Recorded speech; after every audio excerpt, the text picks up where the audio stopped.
and your brain starts doing all these crazy ass calculations, all of which takes you out of doing what it is that you need to do right now. Welcome to the Have It All podcast. I'm Elon Ferdman, and along with my brother Guy, we're Satori Prime. We've spent the last 16 years on a quest of mastery, and not just in business, all areas. Mastery of our finances, our bodies, our relationships, and most importantly, our minds. You see, while most people fantasize about their dream life, we went out and created it. And you bet we learned a few things along the way. So if you want to gain new skills and tools that will help you achieve the life of your dreams, well, you've come to the right place. So get ready to have your mind expanded. Implement what you learn here today, and you'll start living the life of your dreams instead of just, well, dreaming about it. So are you ready to have it all? Let's go.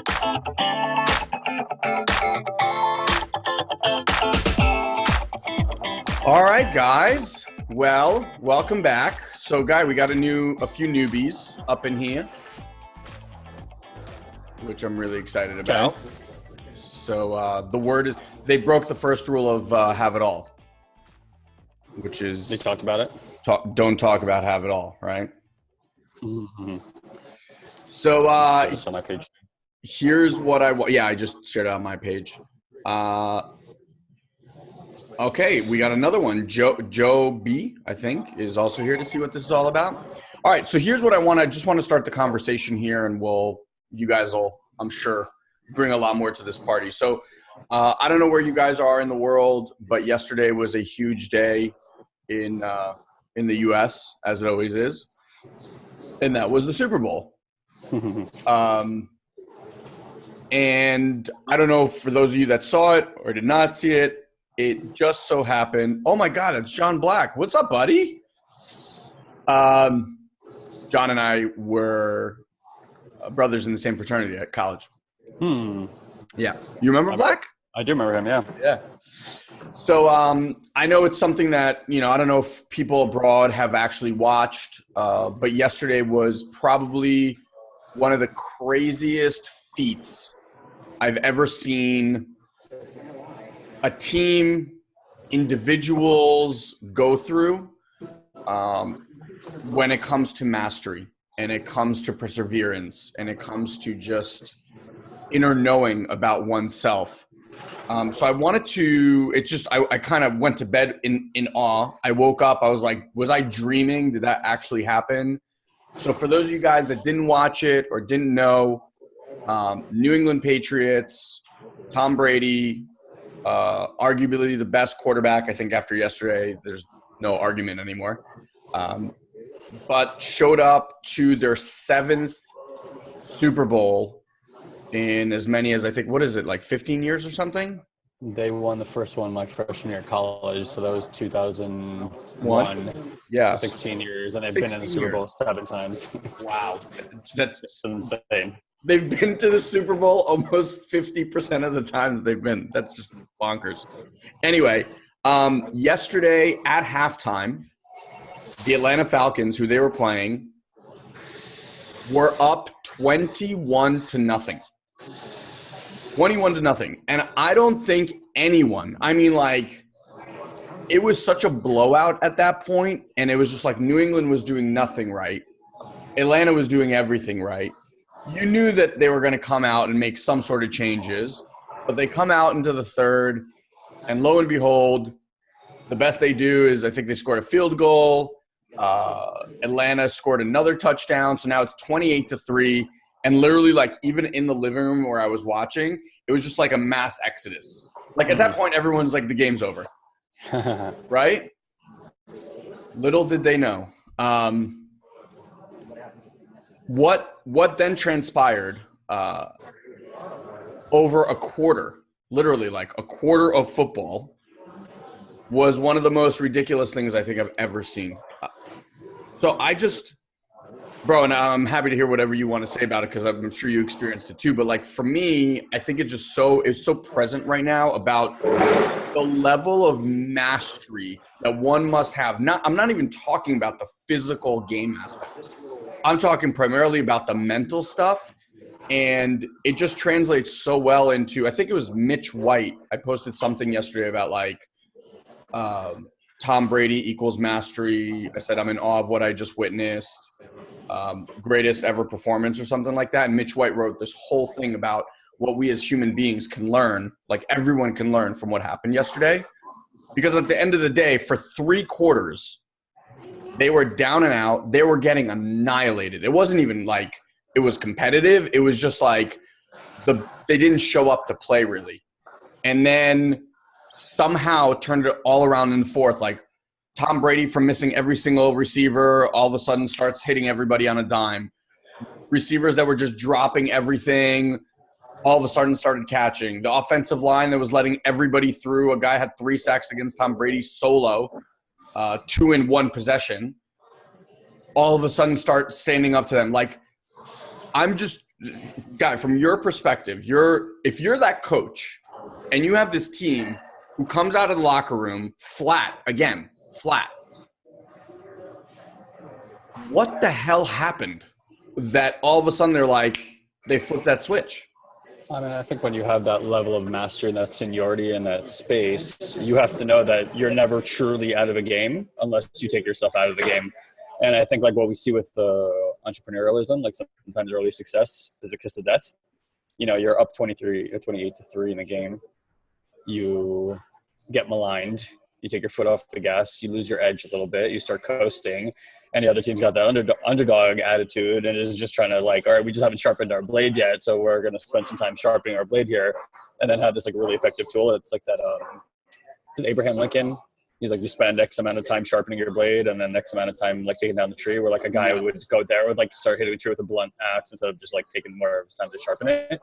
So I've always felt that way about them. That's what's made them the best. That whatever you see in the first half against New England, Bill Belichick is just watching and learning, and then he's going to figure it out. And when they do, they're going to just start pushing on that button and, manipulating it, and not manipulating it, but like just, efficiently moving it. It was interesting to watch it to the degree at which they were able to take over that game.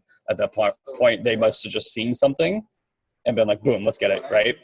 So yeah, I've never seen anything quite like that. I remember maybe like one game ever with like Vinny Testaverde when I was in high school, where he in like the last quarter did like 4 or 5 touchdowns in this game that they were down like 30 something points and come back and won the game in overtime.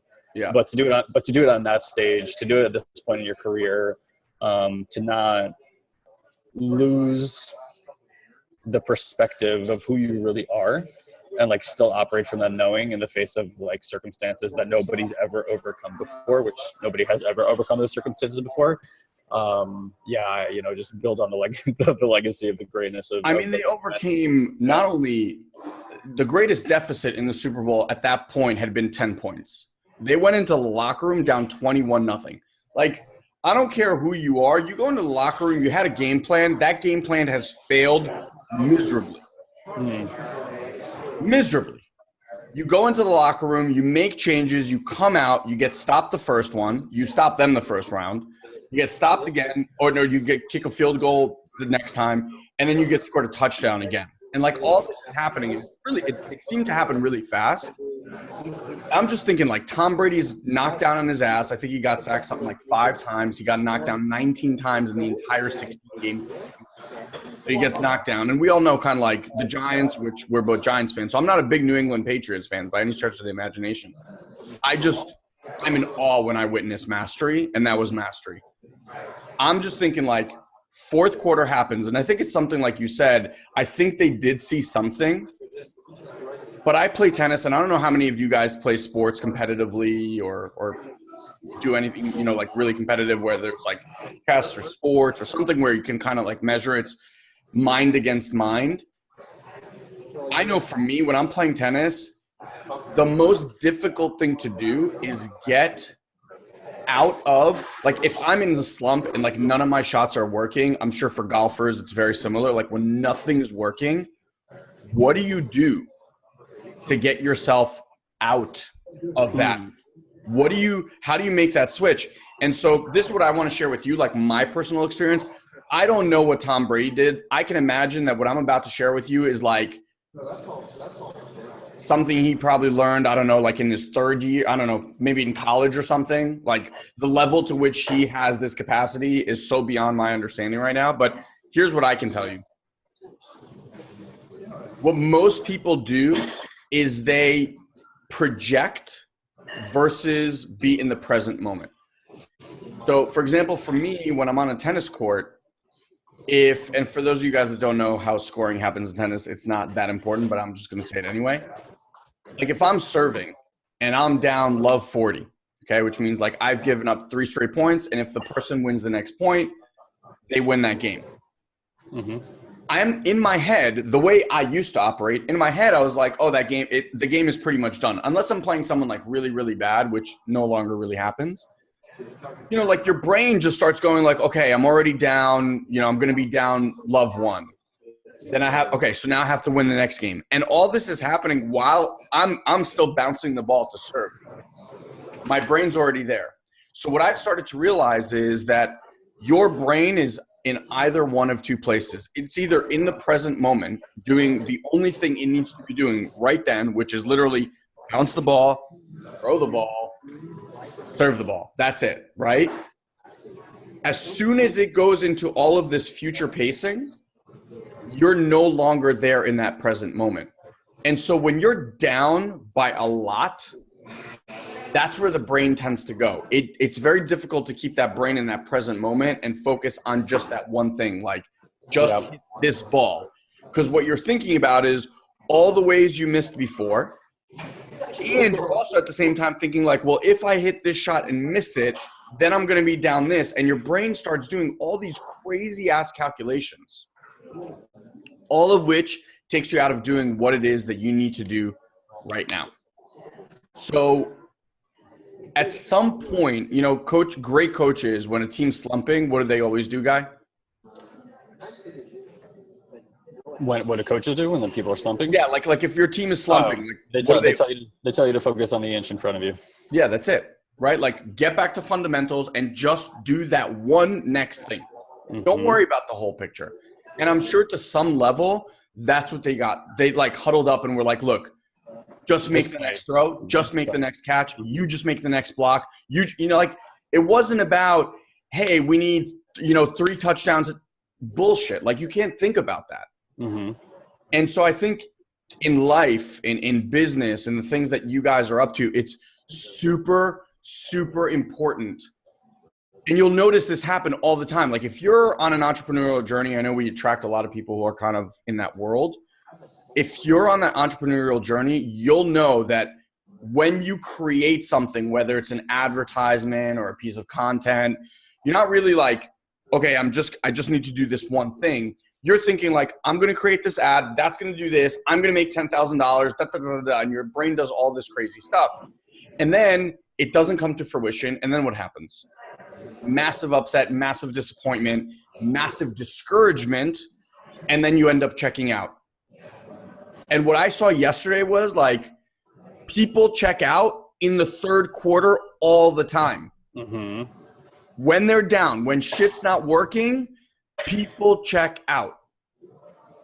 And if yesterday proved anything, it's like no one fucking knows what's possible.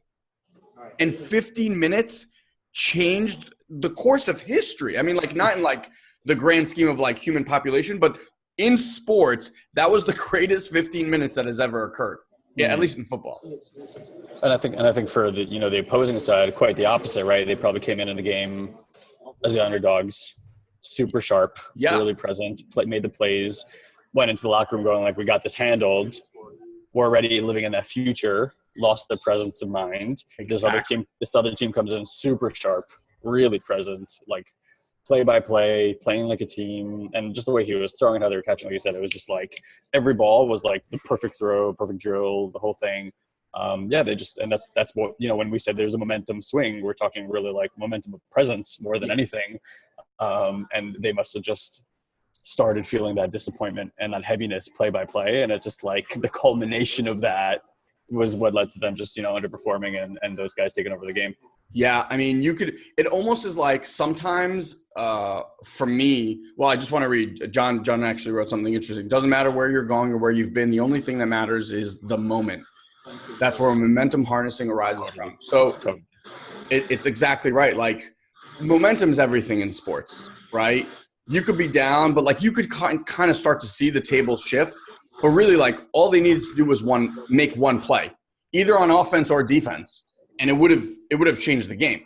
Like literally, just one stop, and the game would have been over, right? 100%. It's interesting though to think like you come out of the locker room, you're like, okay, we know a different New England Patriots is going to show up, right? So like we can't just be how we were in the first half. We have to step up our level because they're going to come out swinging, and you do that. And then I think once that they hit that next thing, they were like, this game is in the bag. No one's coming back from 25 points in a quarter. And they took the foot off the gas. Mm-hmm. And then once that happens, again, it's so difficult to regain momentum, which is why I want to keep saying this. Like in your life, nothing gets finished in the first quarter. Even if you had a massive victory, success, things are amazing, that's the time, if anything, to like double down and put more gas in. It's what people tend to do is like they hit a result and then it's like, oh, that feels so good. And then they just let that foot off the gas, and to re-engage and get back in that moment and process, you guys have all experienced it. How much harder is it to do that than it is to just stay in that flow and keep that momentum going? Because the second you're like, I got this, which is one of the worst statements you can say to yourself, the second you're like, I got this, you don't got this. Because at that point, it's like cocky, ego, whatever. Oh, the game's in the bag. Oh, I know what I'm doing, blah, blah, blah. Just a quick side story. My son started taking jiu-jitsu, and his professor is amazing. He's this really, really young guy. He's one of the fastest students to receive a black belt from Gracie, from the Gracie family in history. He did it in like 10 years, which I know seems to sound like a long time, but it's really not that fast. And he told me flat out, like the Gracies don't like to give out black belts. So you really have to do something incredible. So he's been practicing now for I think 14 or 15 years. And one of the coaches asked him, because he was like trying to explain to the kids about the power of making mistakes, and we all make mistakes and learning from these mistakes. And so Professor Omar walks in and he goes, Professor Omar, I don't know how he worded the question exactly, so I'll paraphrase a little bit. He's like, when did you stop learning, or when did you stop making mistakes? Something along those lines. And this is how I know, like, true masters. This was his response: I haven't even begun. And I was just like, wow, bro, it's kind of like, we say it all the time. It's like, this is the beginning. This is the beginning. We're just getting started all the time. Yeah. Started. Mm-hmm. Yeah. I just find it fascinating that, like, to masters, that's the way they perceive life. And I think yesterday, to some extent, yeah, it was the fourth quarter, but it was just the beginning of the game for them. Like everything that happened for 3 quarters didn't matter at all. It was like, we got 15 minutes. We got this second and this second and this second and this second. What are we going to do in that second? Almost like, I don't even know if I don't know that they believe that they could win or anything like that. I just think that it's like, if we're not going to at least put it out there at this level, we're going to walk off this field feeling like shit the next day. Yeah. And I think, I'm just thinking about like the Giants games in the past, right, where they've kind of had go the other way on them. There's like a strong belief that the Giants had then too, that we saw perpetrate at the end of the season. And then like the catch happens. And then like in this game, like the catch happened too. And I think there's something to be said, if you're willing to look beyond the world of coincidence, that it's like that's what that energy brings about. Like it looks like luck, but it's really this like super strong belief and just becoming like a clear channel for like, this is what I deserve. And if anybody believes they deserve to win, it's that team for all this period of time, which is just how you end up in the Super Bowl, like 40% of the time, which is just insane. Right. So I think that's just the stuff that starts going your way when you live in that space. And to other people, it looks like magic, but when you're in it, there's like a feeling of alignment there. And that's like a team that's just always been aligned. And you see that like people come in from other teams that have no alignment. They play like shit and they come to New England and they're like, like superstar Pro Bowl players. And it's just because you're around the conversation for alignment. I imagine they have a very high level conversation around mastery. What's the line that you love by Louis Pasteur? Luck. Yeah. Or chance favors or luck favors? Chance favors the prepared mind. Yeah, chance favors the prepared mind. Like, and there's a million ways that I've heard people say, I get luckier the harder I work, things like that. It just, to me, that level, like it literally warped my mind yesterday. Because it was outside the realm of what's predictable. Oh my God, it's so not predictable. Yeah. It just, as an athlete and as someone who's played competitive things, like there's a time where you're just like, when you're down. And you're like, you know what? Today's just not my day. Like, I can't tell you how many times I've shown up to the tennis court and my serve wasn't working or this. And I was like, you know what? I don't have my best stuff today. I swear, like I literally threw that conversation out the window yesterday. It was just, sometimes what I love is like possibility can be created by anything. I've watched commercials, like the Honda commercial I thought was brilliant about dreams and dreams. But like you can get inspired by anything, by movies, by books, by commercials, by literally anything. And when you see something that previously, I'm talking like the nanosecond before in your world was not possible, and then you saw it manifested, like someone did it right in front of you, that to me just creates like this whole other world of possibility that was not there. And that's literally what I saw yesterday. It was just incredible. I mean, on the other hand, and this is like, I want to flip the script now because I'm curious what you would say. So now you're the Falcons and you walk into that locker room after that happened. What do you like? So, okay, I get it's a mistake. I can't even imagine the pain and heart, whatever that they're going through. Like, how do you turn that into a powerful moment? Well, I think it's like entrepreneurialism, right? Most people spend their time in the 97%. 3% get to a place of empowerment. And then there's like the percent of those 3% that are just living in full abundance. I think one of the things you have to deal with is it's a really thin line between being amazing and really good at something, and Atlanta's clearly that, and like absolute mastery of something, where I think just because it was that team in that moment and in that exact time, you saw mastery in like a heightened state. Okay. Like in a public way. And they have to deal with the fact that like, wow, even that much work can create that big of a gap between the goal that you have and where you want to be. And Okay. it's just looking again at the internal game. I mean, Atlanta's a young team.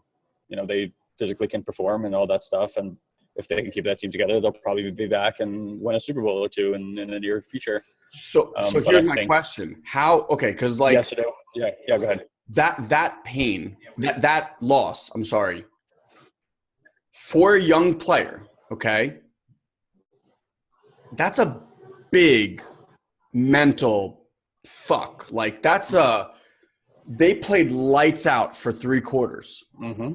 Okay. They had a dream season, all this magic and alignment and to lose in that fashion. How do you It's almost like, I mean, I hate to keep going back to the football example, but like the Giants against Green Bay had an amazing game. Like the first half, well, not the game. The first half we played amazing. Then Roger threw that Hail Mary in the end zone with like 3 seconds, and you could just feel like the Giants, like all the air deflated because they had such an amazing half of defensive football played. Mm-hmm. You know, offensively things didn't work out, but it's like the defense, it almost felt like they walked in and were like, well, that was the best we're going to play. So, I mean, what now? Right? Like, that's the best we played. We're still down 14.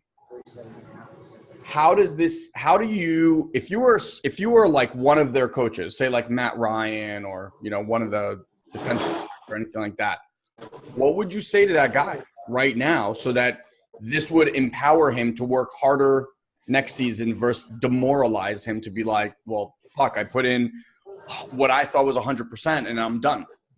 Well, I think that's the message right there, right? It's two things. Number one, that there's always 100% left to play. Yep.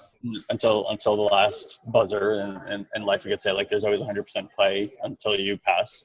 You know, so no matter where you are in life, it's like people get complacent or they get bored, and it's really a matter of them just choosing to stop growing more than them really choosing to age. And the other thing is like finding gratitude, right? Like, if they're not grateful for the experience they had this season, the next year they don't have a shot in hell.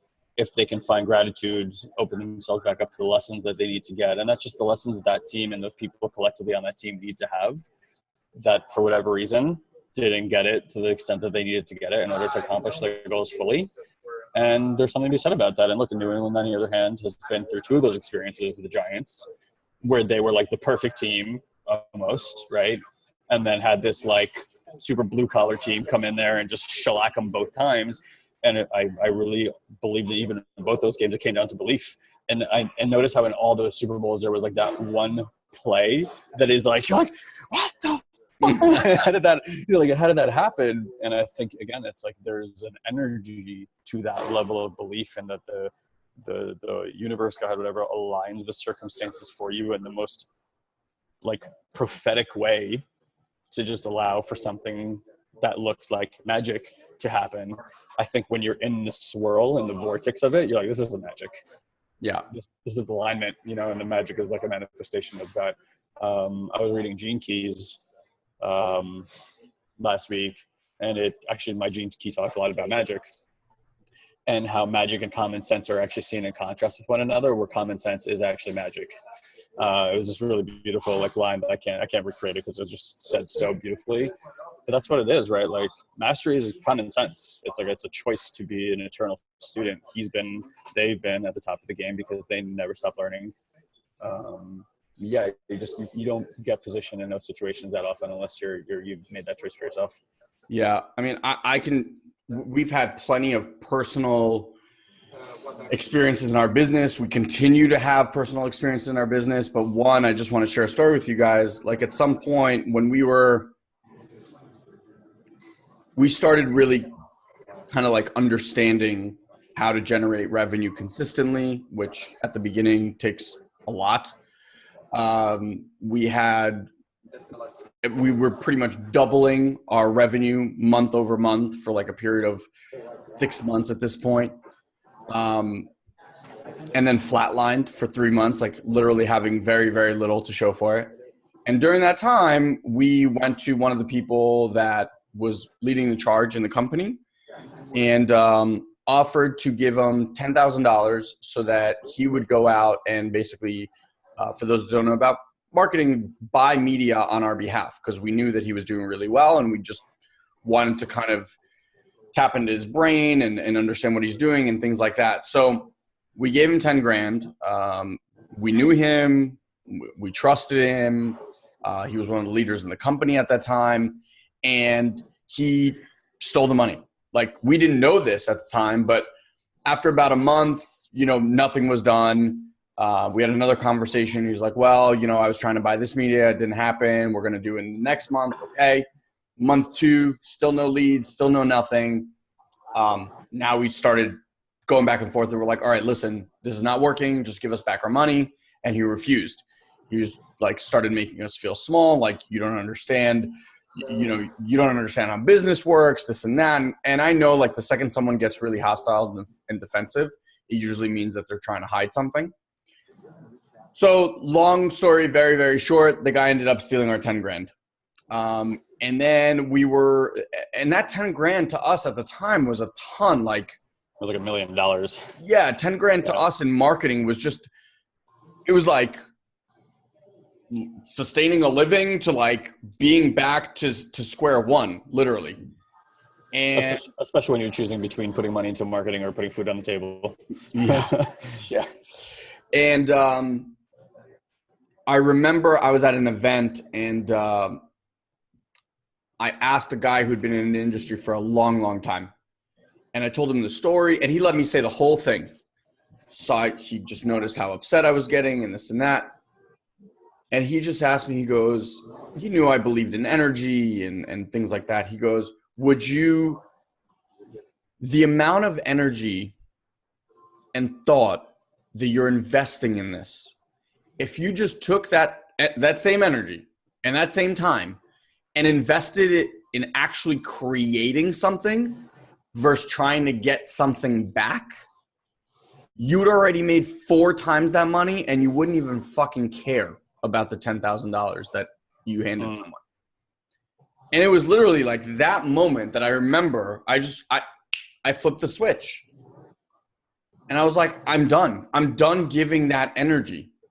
The what ifs, the what could haves, if I just did this differently or did that differently. No, you did everything exactly the way you were supposed to do it. Why?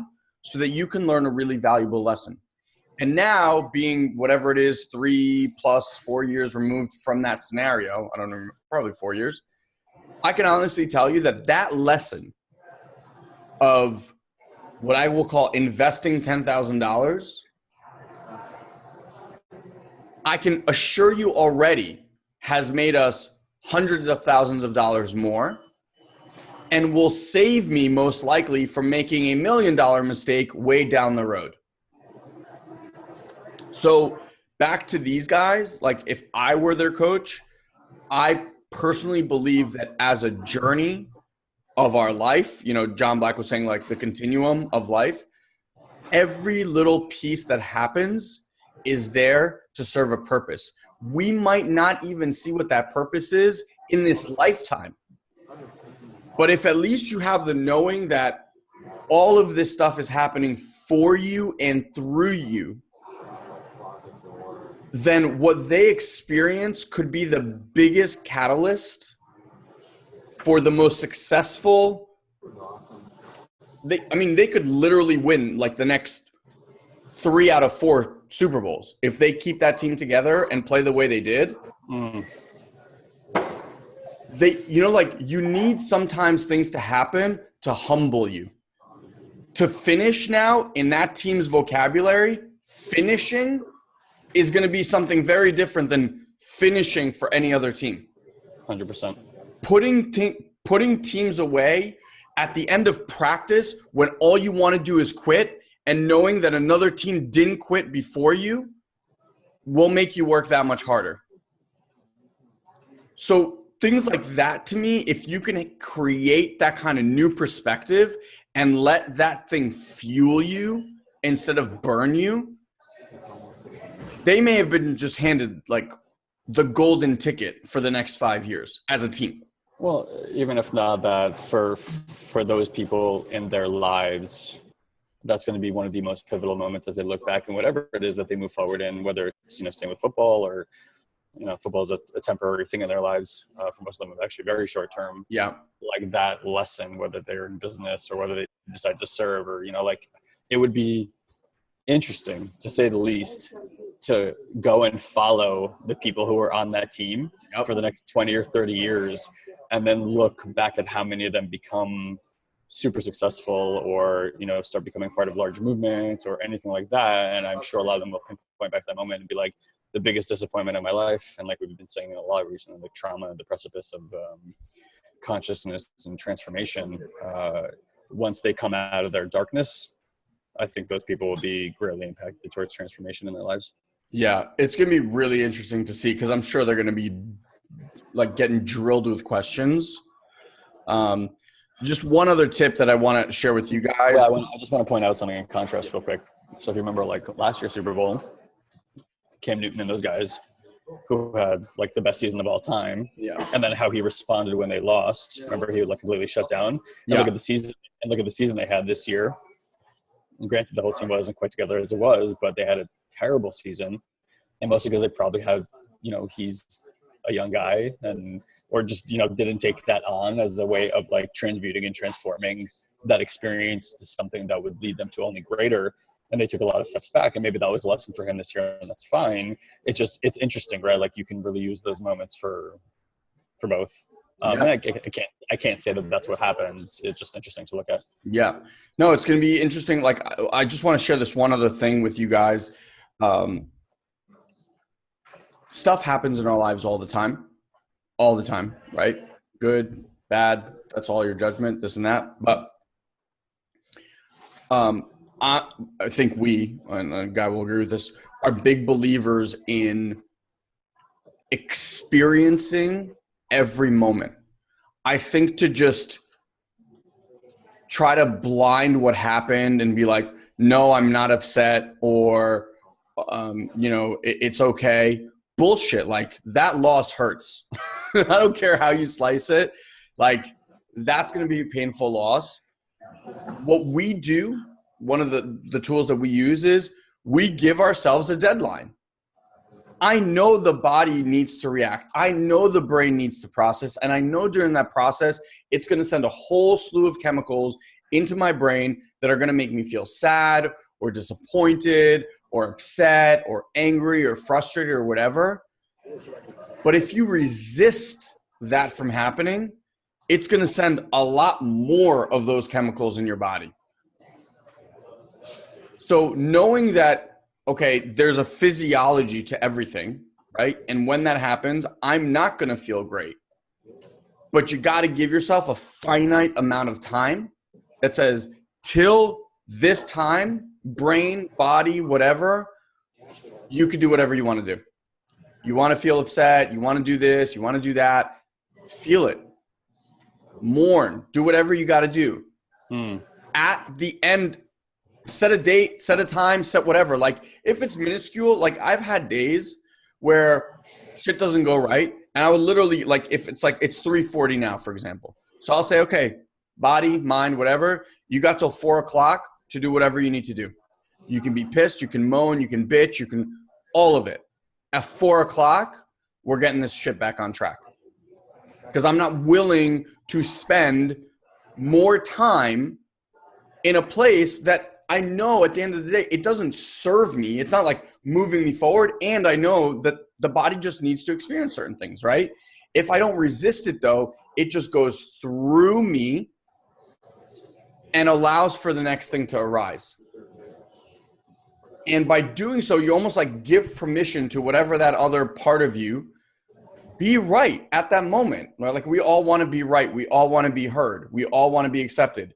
The second you're like, I don't want to feel this. This didn't really happen to me. That's like putting whipped cream on bullshit and calling it a pie or a cake or whatever the hell you want to call it. That just doesn't work. So it's going to be interesting to see, because I know yesterday probably got drilled with questions. I know over the next few days they're going to be drilled with questions. It's going to be interesting to see what they take from it and how they speak about it. And I agree with you 100%. Like Cam had a reaction. I'm sure he would have loved to have taken it back, but it's going to be interesting to see what this team does. And then going forward, how that language will alter the way their season progresses next year. Mm-hmm. No doubt. Yeah. No doubt.